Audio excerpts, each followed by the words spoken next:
Boa noite, segunda-feira, 25 de janeiro. No Nesp Notícias de hoje, a gente faz um balanço sobre os 65 anos do Hospital de Base de Bauru. Vamos receber o diretor-presidente da FAMESP, que administra a unidade hoje, Antônio Rúbulos Júnior. Você vai ver também.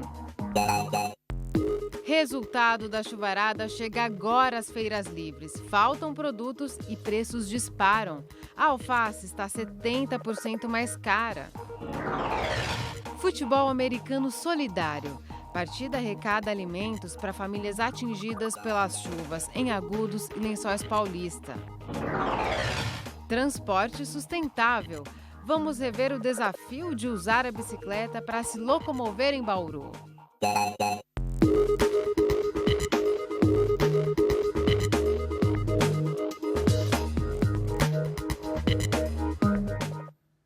A gente começa esta edição falando dos preços nas alturas de legumes e verduras. O resultado daquela chuvarada de 15 dias atrás está aparecendo agora nas bancas das feiras. Os produtores da região estão sofrendo para colher alimentos com qualidade.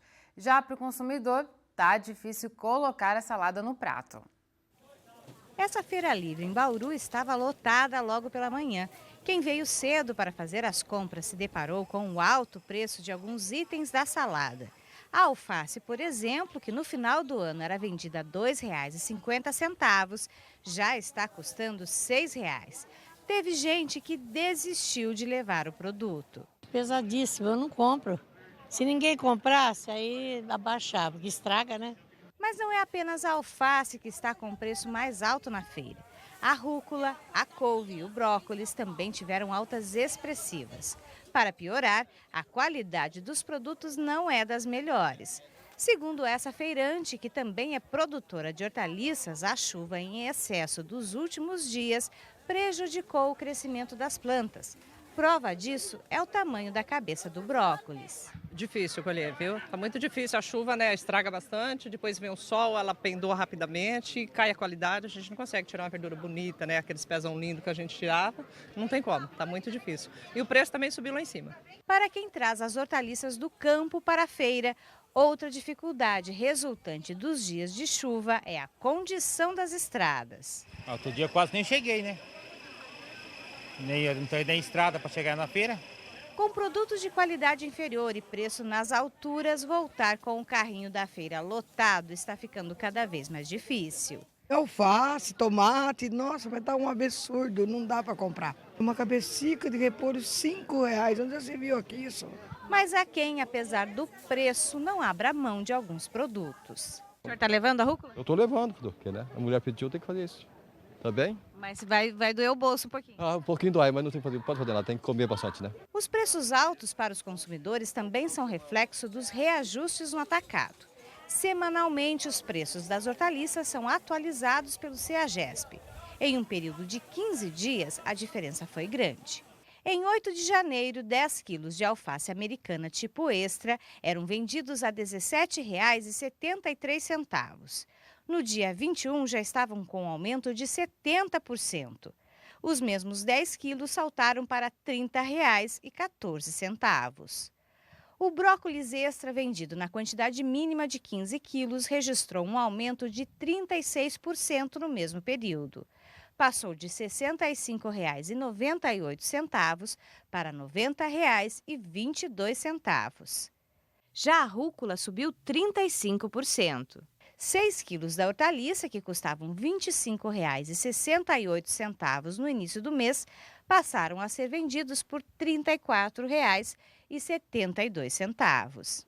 Esse comerciante também vende produtos produzidos em sua propriedade e confirma que foi impossível não repassar a alta dos preços nas hortaliças por causa das condições climáticas.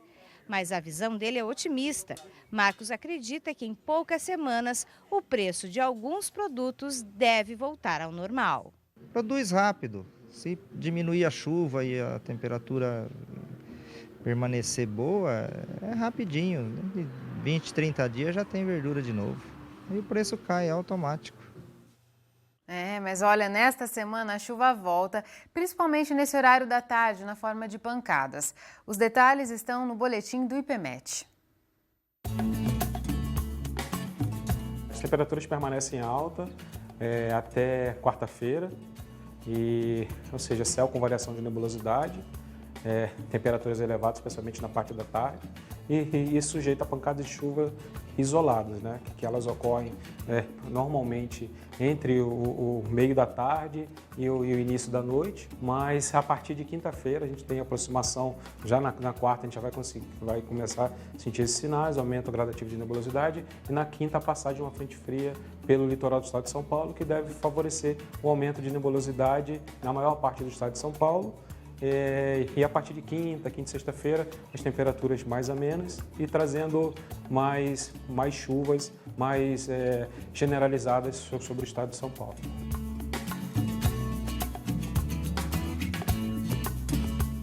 Esses volumes excessivos de chuva não devem ocorrer nesse finalzinho de janeiro, mas ainda ao longo da estação do verão, né? E isso pode sim ocorrer em algumas regiões. Isso, infelizmente, não está descartado. Ou, felizmente, pensando na reservação de água para o consumo da população, consumo humano e animal, e também a geração de energia elétrica.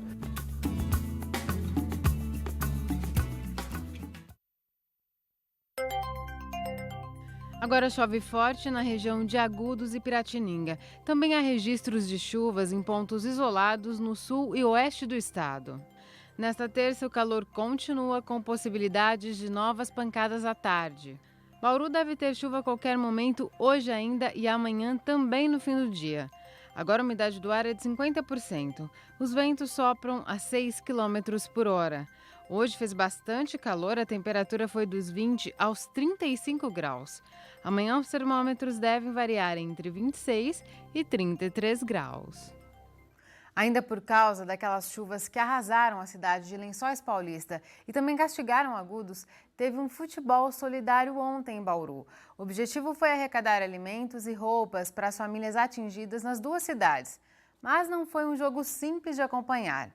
Era futebol americano. Campo, torcida, jogadores e até um árbitro. Parece até uma partida de futebol convencional entre amigos num domingo de sol, não é? Mas esses atletas se preparam para praticar outro esporte, o futebol americano. De um lado, o time que reúne alunos da Unesp, o Bauru Badgers. Do outro, o Agudos Diamonds. Antes de começar o jogo, uma das principais tarefas dos juízes é adaptar as dimensões do gramado para a modalidade. O campo é dividido de 10 em 10 jardas. Cada jarda mede pouco mais de 91 centímetros. O time marca pontos quando consegue atravessar a região marcada com esses cones vermelhos. Eles delimitam a chamada end zone, ou zona final. Se o jogador consegue entrar com a bola nessa região, o time conquista um touchdown. Como em toda a competição, a rivalidade disputa. E no futebol americano, além disso, uma das marcas do esporte é a agressividade. Mas quem pratica garante que há muito respeito entre os adversários. É legal a gente ilustrar a diferença entre violência e agressividade. É um esporte agressivo, mas sempre é jogado dentro das regras e com respeito ao oponente. Mas nesse amistoso que nossa equipe acompanhou, a disputa entre os times tem um objetivo em comum: arrecadar alimentos e roupas para famílias atingidas por enchentes em Agudos e Lençóis Paulista. Evandro é atleta de Agudos, mas mora em Lençóis Paulista, onde mais de 150 famílias ficaram desabrigadas depois das últimas chuvas. Nosso time ele tem bastante atletas que moram em Lençóis Paulista, e como a gente estava lá muito perto, participando ativamente de tudo que aconteceu, a gente se sensibilizou, e tendo um conjunto de 25 pessoas, a gente percebeu que tinha muita ferramenta para fazer alguma coisa por alguém que precisava. Para o líder do time de Bauru, além de uma boa ação, o amistoso é uma forma de atrair novos atletas para o esporte. A gente precisava de um desafio, né? Porque é difícil você treinar sem ter um objetivo a curto prazo. E aí, quando surgiu a oportunidade de ainda fazer esse jogo e poder ajudar as cidades vizinhas, a gente aceitou de uma boa, assim. Agudos sai na frente e faz o primeiro touchdown, que coloca a equipe 6 pontos à frente do time da casa. A torcida, além de vibrar com lances da partida, também aproveita para ajudar a campanha. Eu vim assistir os meninos jogar e ajudar o pessoal. Outros se esforçam para conhecer um pouco mais sobre as regras do futebol americano. Eu não conheço nada, é o primeiro jogo que eu vou assistir. Vai aproveitar e conhecer um pouquinho mais. Sim, sim. Jogo terminou com 8 pontos para o time de Agudos e 2 para o time da casa. No próximo bloco, o diretor-presidente da FAMESP, Antônio Rúgulo Júnior, repercute os 65 anos do Hospital de Base, que há 3 anos é administrado pela Fundação. Voltamos num instante só. A Secretaria Municipal de Saúde confirmou hoje mais 22 casos de dengue em Bauru. Agora a cidade contabiliza neste ano 33 pessoas infectadas pela doença. A Prefeitura pede a ajuda da população no combate aos criadouros do mosquito Aedes aegypti. No ano passado, quando foi a pior epidemia que o município já enfrentou, foram 8.543 casos de dengue, com 6 mortes. Ainda sobre saúde, a gente faz agora um balanço do serviço prestado pelo Hospital de Base de Bauru. Ele acaba de completar 65 anos de funcionamento e 3 anos de gestão da FAMESP, a Fundação para o Desenvolvimento Médico e Hospitalar. Com pouco mais de 1.200 funcionários e 168 leitos, o hospital é referência em urgência e emergência para pacientes de 38 municípios da região. Sobre esse assunto, a gente conversa com o diretor-presidente da FAMESP, Antônio Rúgulo Júnior. Rúgulo, muito obrigada por sua presença aqui no Nesp Notícias. Eu que agradeço a oportunidade de estar aqui falando desse hospital. Nessa trajetória do hospital, a gente acompanhou, ele passou por uma séria crise, com escândalos de desvios de verbas, o que motivou a passagem da gestão para a FAMESP há 3 anos. Nesse período, Rúgulo, o hospital já conseguiu se reerguer, chegar à sua capacidade máxima de atendimento? Olha, muitas melhorias aconteceram no hospital. Em relação à capacidade máxima, ainda tem um pouquinho para crescer. Mas quando nós assumimos o hospital em 2013, ele estava trabalhando com 60, 70 leitos, e hoje a gente já está com 140 leitos clínicos, mais 28 de UTI e 5 de semi-intensiva, 173 leitos. Então são 168 sem considerar esses 5, né? Ao todo são 173. Exatamente. O número de cirurgias aumentou também? Olha, a cirurgia ambulatorial de 2014 para 2015 aumentou 30%, né? E a cirurgia também, propriamente dita, no centro cirúrgico, aumentou 8%. Nós fizemos em 2015 quase 6.000 cirurgias. O hospital, como nós acabamos de citar, ele atende cerca de 40 cidades da região. Sim. E ele naturalmente se especializou em uma área em específico. Por que esses pacientes da região vêm para cá? Bom, o hospital, o foco dele principal é realmente urgência e emergência, principalmente na área de trauma, né? Mas ele também tem um hemocentro que é regional, né, para os municípios aqui de Bauru e da região, e também tem hemodiálise, né, que é para a região também. O principal número de pacientes vem da própria cidade de Bauru ou da região? Não, do próprio município de Bauru. Em torno de 70% das internações é do município de Bauru. Esses que vêm de fora, eles vêm por um encaminhamento que é intermediado pela Central de Regulação de Vagas, né? Sim. E as pessoas têm dúvidas de como funciona essa central. A pessoa não pode pedir para que faça uma cirurgia no hospital de base, tem um processo de encaminhamento, né? Exatamente. Existe um órgão no Estado que regula todos os leitos de hospitais públicos, né, do Estado. E o Hospital de Base, a Maternidade Santa Isabel e o Hospital Estadual estão dentro desse sistema que é chamado CROSS, né? Então, a solicitação é feita para a CROSS e ela é que direciona o paciente para um hospital ou outro em função da capacidade operacional e do perfil de cada hospital. E o hospital que avisa essa central do número de vagas que ele tem disponível? Não, isso é online. Tudo digitalizado? Tudo digitalizado. A quantidade de leitos estão disponíveis nesse sistema. A pessoa que recebe a solicitação de outro hospital olha na tela, vê aonde tem o leito e direciona para aquele hospital, dependendo do perfil do hospital. Além desses investimentos, Hugo, que foram feitos em infraestrutura para poder até aumentar o número de cirurgias, atender esses pacientes da região, o hospital também se preocupou em melhorias no serviço, em humanização? Sim. Bom, a gente criou o SAL, né, que é o Serviço de Atendimento ao Usuário, para ouvir as queixas dos pacientes e da região. Isso tem ajudado muito, né, em melhorar as condições de trabalho do hospital. Criamos já em 2013 o acolhimento do paciente. Ele chega, ele é recebido, o familiar é recebido por uma equipe, né, antes mesmo de ser internado. Então a gente vem trabalhando na capacitação dos funcionários, né, capacitação não só do ponto de vista técnico, de procedimentos, mas também na humanização. Então, a gente tem feito algumas melhorias, sim, em prol do melhor qualidade do atendimento. O hospital também atende uma demanda de ensino, de pesquisa. De que forma essa demanda ela se dá no dia a dia do hospital?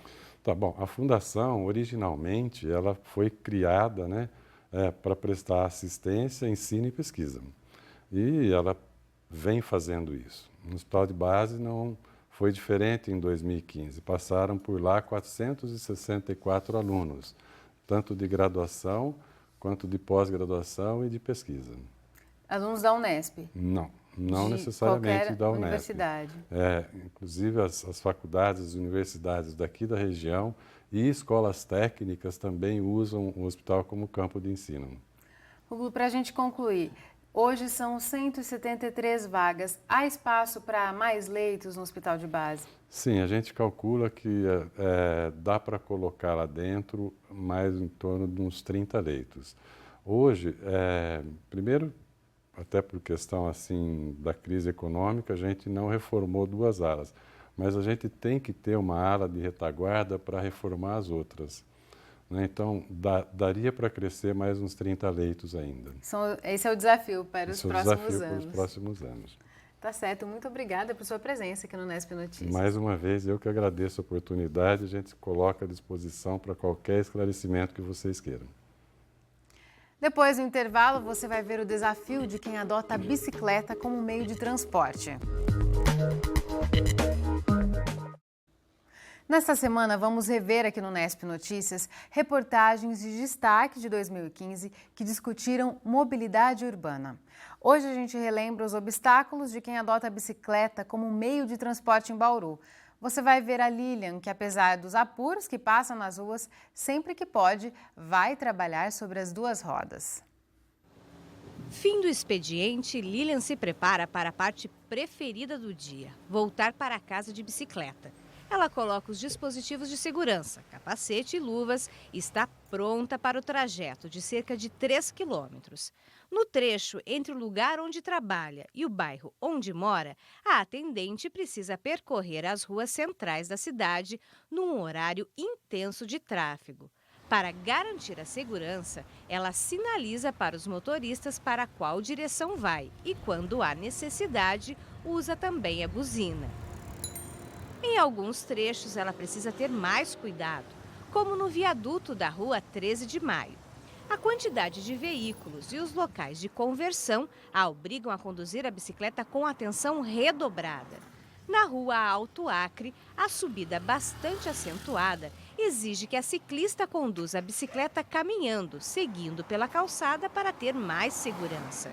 Nem o sol, nem o calor impedem a atendente de repetir essa atividade pelo menos 3 vezes por semana. A primeira opção é economia de combustível, depois economia do planeta e prazer mesmo. A bicicleta causa um prazer muito grande, você tem momentos mágicos que você passa só quando você está com ela, você presta atenção no trânsito, na cidade, nos mínimos detalhes que quando você está dentro de um carro você não consegue observar e sentir mesmo. Apesar das dificuldades no trajeto, ela comemora nunca ter sofrido nenhum acidente. Lilian apenas lamenta que na empresa onde trabalha, o bicicletário costuma ter no máximo 2 bicicletas. Um reflexo de que ainda são poucas as pessoas que utilizam esse meio de transporte. Eu quase não vejo mesmo pessoas indo trabalhar de bicicleta. Agora, o motivo é bem complicado, eu nem saberia te dizer por quê. Mas eu acredito que a pessoa ainda não deu aquele estalo, você entendeu? Que nem aconteceu comigo. Um dia eu falei, não, eu vou tentar trabalhar de bicicleta e fui, gostei e estou indo já faz tempo. Então, por mais que tenha subida, mais que seja calor, quente, eu ainda prefiro. Segundo a Endurbe, existem hoje em Bauru cerca de 10 quilômetros de ciclovias, pouco mais de 7 quilômetros de ciclofaixas de trabalho e cerca de 6 quilômetros de ciclofaixas de lazer como essa, aqui na Avenida Getúlio Vargas. Para quem utiliza a bicicleta como meio de transporte ou de lazer, este número ainda é considerado longe do ideal. É a opinião do Fábio, que faz parte do grupo Pedala Bauru. Ele reclama da falta de um sistema de ciclovias e ciclofaixas integrado. Seria interessante ter, em alguns pontos de maior conflito, de maior necessidade, uma estrutura específica para a bicicleta. E como é um problema também generalizado no país, elas não têm ligações, né? Então elas existem em alguns locais, mas elas não conseguem ligar pontos importantes da cidade. Mas para que o ciclista tenha mais espaço no trânsito da cidade, é preciso bem mais que ciclovias. Quando a gente pensa em se locomover por bicicleta, a gente tem que entender que não é possível ter estrutura cicloviária em todas as vias da cidade. Então, em um momento ou outro, o ciclista vai compartilhar a via com os demais componentes, os motorizados, pedestres e todos mais. Então, o que tem que vir primeiro? A educação. Todos têm que entender que todos somos o trânsito. Né? E que existe uma hierarquia, o pedestre em primeiro lugar, depois o ciclista, aí vem os motorizados por tamanho, né? Então, se houvesse campanhas educativas, um respeito maior, já melhoraria muito o trânsito na cidade. Apesar das dificuldades do trânsito intenso, do calor e até da topografia desfavorável, Lilian explica por que a troca do carro pela bicicleta foi uma decisão acertada. É uma sensação de liberdade mesmo, é uma sensação de você estar sentindo a cidade, sentindo as coisas que acontecem e fazer parte daquilo tudo. Então, eu falo que são momentos mágicos porque são coisas que você não vê quando você está no trânsito, porque você está com pressa, porque você está estressado, está no seu horário corrido de trabalho. Quando você está na bike, não, você já sai antes, porque você vai se preparar antes. Então, é todo um preparo cuidadoso, é um carinho com você mesmo. Então, você vai devagar, você vai observando o sol nascer, por exemplo. Então, é muito bom. Para mim, é revigorante, são momentos mágicos.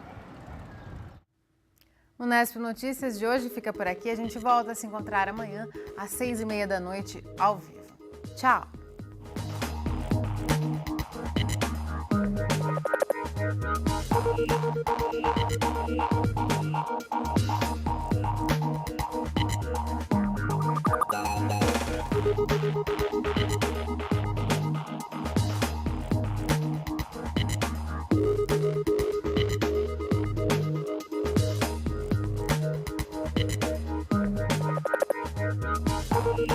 Thank you.